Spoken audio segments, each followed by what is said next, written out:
সৎ উদ্দেশ্যে, সৎভাবে, পরিষ্কারভাবে স্পষ্টীকরণ করে যদি এই কাজটা করা হতো সময় নিয়ে, তাহলে তো এসআইআর নিয়ে আমাদের কোনো অসুবিধা ছিল না। প্রত্যেক বছরই 3-4 বার করে সংশোধনীর কাজ হতো। কিন্তু যেভাবে আপনি এলেন, ওই এরকম হাত নাড়ালেন, দিদি বললেন, গতকালকে আপনি দিদি যেটা আঁকলেন, মমতা বন্দ্যোপাধ্যায় যেটা স্টেজে আঁকলেন, তার মধ্যে কতটা ব্যথা বলুন তো। ডেড বডি এবং মালা তার পাশে, আপনি সেই আত্মীয়র কথা ভাবুন। একবারও উল্লেখ আছে 200 মানুষ মারা গেছে, তার মধ্যে বিএলওরা মারা গেছে আপনার এই কাজ করতে গিয়ে, অন্যরা আতঙ্কে মারা গেছেন। মমতা বন্দ্যোপাধ্যায় কিন্তু 61 জন এই ক্যাবিনেটের মধ্যে দিয়ে গেছে, 61 জন নেক্সট টু কিন যেটাকে বলা হয় এনওকে, তাদেরকে কিন্তু একটা চাকরির ব্যবস্থা করেছে। মমতা বন্দ্যোপাধ্যায়ই সব করবে। এনারা সমবেদনা, সমব্যথী যে তার, সেটা প্রকাশও করে না। কিন্তু আবারও বলি, এই অ্যাডজুডিকেশনের ভবিষ্যৎটা কি? এটা তো বিশাল বড় প্রশ্ন। 60 লাখ প্লাস এখনো জানা যাচ্ছে না, কাগজ জমা রয়েছে। কেন সাপ্লিমেন্টারি লিস্ট প্রত্যেক দিন বেরোলো? বেরোতেই পারতেন, কারণ অ্যাডজুডিকেট করছে জুডিশিয়াল অফিসাররা প্রত্যেক দিন, নিশ্চয় প্রতি অ্যাসেম্বলি প্রতি হয়তো 100-150 করে ছাড়ছে। তাহলে এতদিনে তো অনেক লিস্ট বেরোনোর কথা, তাহলে বেরোচ্ছে না কারণ। এবং সেই সময় ধর্ণা মঞ্চে মাননীয় মুখ্যমন্ত্রী মমতা বন্দ্যোপাধ্যায় বলে দিয়েছেন পরিষ্কার করে, সেটা আন্তর্জাতিক মহিলা দিবস উপলক্ষে ভারতবর্ষের মহিলাদের জন্য একটা বিশেষ উপহার দিলেন নরেন্দ্র মোদী, এই যে গ্যাসের দামের বৃদ্ধির মাধ্যমে। এই যে বলছেন যে ভারতবর্ষের বাইরে পৃথিবীতে যুদ্ধ হচ্ছে, আপনি গৃহযুদ্ধ লাগিয়ে দিয়েছেন, আপনি রান্নাঘর হেসেলেতে যুদ্ধ লাগিয়ে দিয়েছেন। গ্যাস কিনতে পাচ্ছেন না। উজ্জ্বলার নামেতে বড় বড় পেট্রোল পাম্পের সামনে অ্যাডভার্টাইজমেন্ট দেখলাম।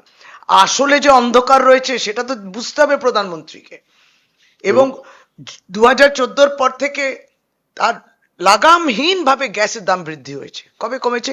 একসময় কত জন কয়েক টাকা দিয়ে কমিয়েছে, তখন বলল ইয়ে উপহার হ্যাঁ দেশ কি মহিলাও কে লিয়ে, তখনও 8 মার্চ ছিল বলে। এবার কিছু বললেন না কেন?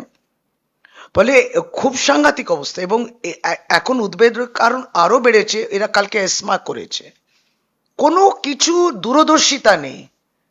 আগে আগাম আমরা সমস্যাটা বুঝে উঠতে পারছি না কেন।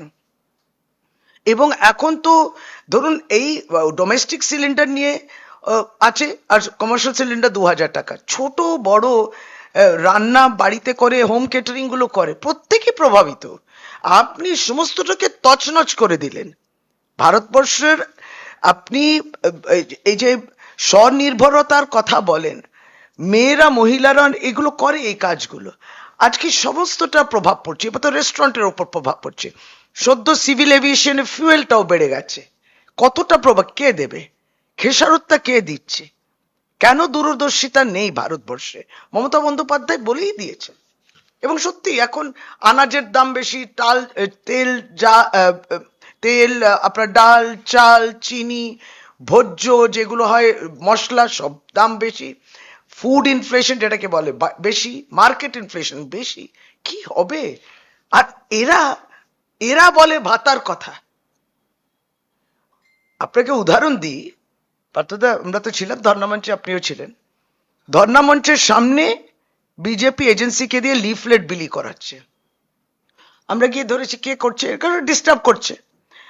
সাধারণভাবে দোকানদাররা রয়েছে, রমজান মাস চলছে, তারা দোকানদারি করবে, তাদেরকে নিয়ে জোর করে এটা দিচ্ছে। তখন দেখি যারা ডিস্ট্রিবিউট করছেন তার বাচ্চা বাচ্চা ছেলে, কিনা বিজেপির বাংলার সভাপতি বলেছিলেন না, এই বাচ্চা বাচ্চা ছেলেদের হাতে, মেয়েদের হাতে আমরা ভাতা নয় পেন তুলে দিতে চাই, পেন, কলম।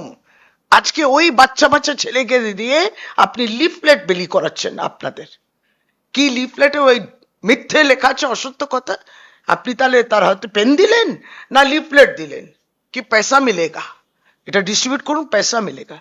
সেই রামনবমীর সময় মনে নেই অরাজকতা করলো যখন পদযাত্রা নিয়ে, তখন যার হাতে তলোয়ার ছিল সেও কিন্তু বাচ্চা ছেলে, তো তার হাতেও তো পেন থাকার কথা ছিল, তলোয়ার ধরিয়েছিলেন কেন?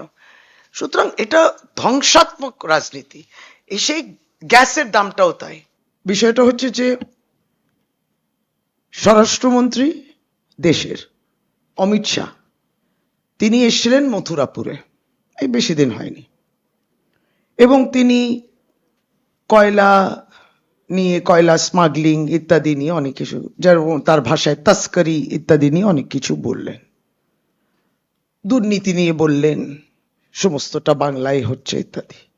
কিন্তু অদ্ভুত ভাবে আমরা দেখছি যে এখন দুর্নীতি সম্বন্ধে শুধু কথা নয়, দুর্নীতিকে শুধু মানে জায়গা করে দিচ্ছে ভারতীয় জনতা পার্টি। এবং একসময় আপনাদেরকে দেখিয়েছিলাম আমরা প্রেস কনফারেন্স, বিখ্যাত কোল মাফিয়া জয়দেব খান, বিস্তারিত পার্থদা বলবে। এই বিখ্যাত মানুষ বিখ্যাত হয়েছেন কারণ তিনি কয়লার স্মাগলিং করেন, কয়লা মাফিয়া।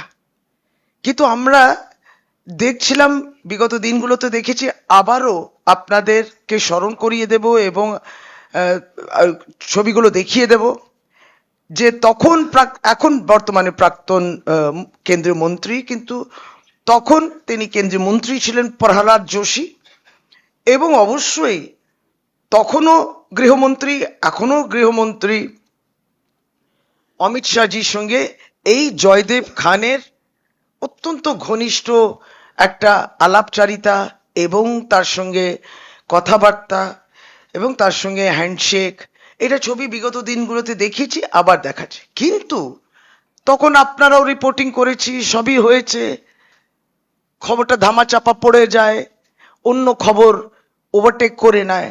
কিন্তু ইতিমধ্যে যে এই বছরে 2026-এতে তাকে একবারই ভারতীয় জনতা পার্টি এতদিন আশ্রয় দিচ্ছিল, একবারই রাজনৈতিক পলিটিক্যাল অ্যাপয়েন্টমেন্ট দিয়ে দিয়েছে, এবং তিনি অত্যন্ত দক্ষ এবং সক্রিয় ভারতীয় জনতা পার্টির কার্যকর্তা। এটা সদ্য যে 2026 হয়েছে, আপনার সমস্ত স্মৃতিগুলোকে আবার আমরা জাগিয়ে তুলছি। সুতরাং অমিত শাহজি, আমরা ছবি দেখাবো, আমরা অমিত শাহজিকে এটাই বলি যে আপনি এত বললেন মথুরাপুরে তো দুর্নীতি নিয়ে, তাহলে পরে আমরা তো অনবরত দেখছি যে কলকাতায় এলে জ্ঞানেশজি হাত নাড়াচ্ছেন, তারপরে জয়দেব খান এলেও তিনিও আপনাকে হাত নাড়াচ্ছেন। এইটা ভারতীয় জনতা পার্টির বর্তমানে কালচার হয়ে গেছে। ছবিও দেখাচ্ছি পার্থদা, আমরা টেকনোলজিতেও ছবি আপনাকে দেখাচ্ছি এবং তার প্রিন্ট আউটও দেখাচ্ছি। কত বিনম্রভাবে তিনি স্বাগতম জানাচ্ছেন, কত বিনম্রভাবে স্বাগতম জানাচ্ছে, কত বিনম্রভাবে তাকে